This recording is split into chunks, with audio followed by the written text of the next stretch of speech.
ఇలా బాగుంది సార్ అలా వచ్చాను.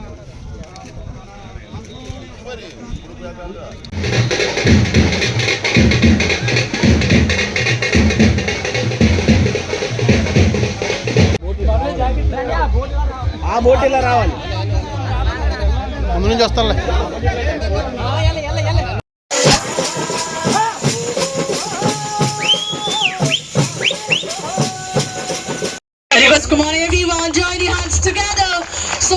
ఎప్పుడెప్పుడు ప్రారంభమవుతుందా అని ఇప్పుడు వెళ్ళా బాబు, బోట్ వెళ్ళినా ఇప్పుడు మన బోట్ వెళ్ళినా ఇప్పుడు దానికి ఈక్వల్గా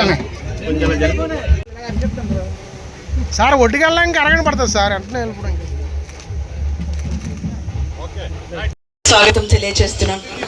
and also I request to light the lamp ma'am.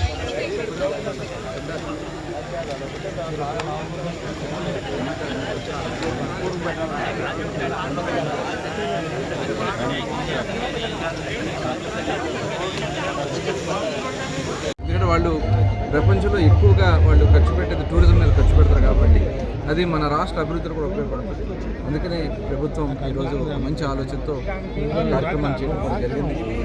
మనస్ఫూర్తిగా గౌరవ ముఖ్యమంత్రి గారికి ధన్యవాదాలు తెలియజేస్తూ అటు విశాఖ అనకాపల్లి అరకు ఉత్సవాన్ని విజయవంతం చేస్తుంది అందరినీ కోరుతాం.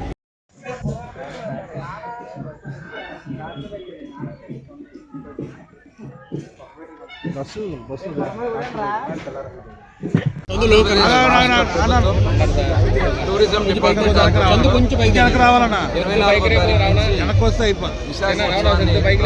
జరిగింది. అందులో భాగంగా విశాఖ, అనకాపల్లి, అదేవిధంగా పర్వాడ కూడా ముత్యాలంపాడు ఈరోజు చెప్పండి సార్ అనకాపల్లి ఉత్సవాన్ని ప్రారంభించుకోవడం జరుగుతుంది. 2 రోజుల పాటు ఇక్కడ ఉత్సవాలని గౌరవ శాసనసభాధిపతి గౌరవనీయులు అయ్యనపాత్ర గారు, అలాగే పార్లమెంట్ సభ్యులు రమేష్ గారు, అలాగే స్థానిక శాసనసభ్యులు విజయ్ కుమార్ గారు, కలెక్టర్ గారు, ఎస్పీ గారు అందరూ కలిసి ఈరోజు ప్రారంభించడం జరిగింది. చాలా మంచి అవకాశాలు ఉన్నాయి ఆంధ్రప్రదేశ్ రాష్ట్రంలో. టూరిజం డిపార్ట్మెంట్లో ప్రజలకి ఆహ్లాదకరంగా ఉండడమే కాకుండా ఎంప్లాయ్మెంట్ క్రియేట్ చేయొచ్చు. అలాగే మనకి చాలా అవకాశాలు ఉన్నాయి. సుదీర్ఘమైనటువంటి తీర ప్రాంతం ఉంది, అదేవిధంగా కొండలు ఉన్నాయి, అనేక రకాలైనటువంటి మంచి స్పాట్స్ ఉన్నాయి. అలాగే టెంపుల్ టూరిజం కూడా చాలా అవకాశాలు ఉన్నాయి. ఇవన్నీ కూడా ఈరోజు గౌరవ ముఖ్యమంత్రి చంద్రబాబు నాయుడు గారు ఆంధ్రప్రదేశ్ రాష్ట్రాన్ని ఒక టూరిజం హబ్ కింద డెవలప్ చేయాలనే ఆలోచనతో ఈరోజు టూరిజం కూడా ఇండస్ట్రియల్ కింద హోదా ఇవ్వడం కూడా జరిగింది. ఇవన్నీ కూడా ప్రభుత్వం యొక్క ఆలోచన విధానాలు, ముఖ్యంగా ఎంప్లాయ్మెంట్ క్రియేట్ చేయడం, తద్వారా ఈ ప్రాంతాల్లో ఒక చక్కటి ఆహ్లాదకరమైనటువంటి వాతావరణం చేయడం అనేది మంచి ఆలోచన. ఈరోజు ఇక్కడ కొండకొల ఆవలో ఒక చక్కటి 1800 ఎకరాల దగ్గర 2000 ఎకరాల లేక్ ఉంది, బ్యూటిఫుల్గా ఉంది. మరి ఇప్పుడే ఇక్కడ లోపల బోటింగ్ కూడా చేసుకోవడం కూడా జరిగింది.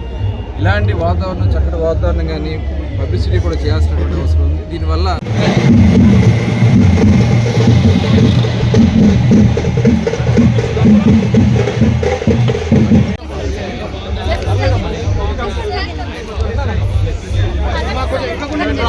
సార్